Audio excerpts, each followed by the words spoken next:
ఏ మాటకా మాటబ్బా, అది నిజమో అబద్ధమో అయ్యేదెంతో కాందెంతో గాని కేసీఆర్ సార్ మాట్లాడుతుంటే నమ్మాలనిపిస్తుంది.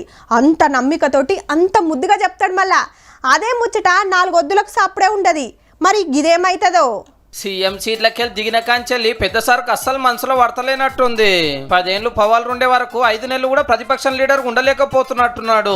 గేమ్ వచ్చేది ఎట్లా చెప్తున్నాము అంటారా? ఇనుండ్రి మరి. మా పార్టీలో ఉన్న ముఖ్యులను కాంగ్రెస్ పార్టీలో ఉన్నటువంటి ఒక వర్గం అంతా కన్సల్ట్ చేస్తా ఉన్నారు. కన్సల్ట్ చేయడంగా స్పష్టంగా చెప్తున్నారు సంఖ్యతో సహా.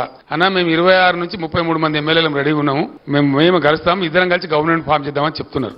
ఇన్నారులో కాంగ్రెస్ లకెళ్ళో గుంపు గులాబీ పార్టీలకు గుసాయించి ఆళ్ళు ఇల్లు కలిసి సర్కార్లకు వద్దామని చూస్తురాట.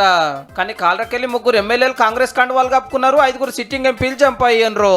రేపు ఓట్లు అయిపోయినాక ఇంకింత మంది పోతారని ప్రచారం నడుస్తుంటే కేసీఆర్ సార్ ఏమో కాంగ్రెస్ లకెళ్ళి మా పార్టీలకు వస్తారు అనవట్టే.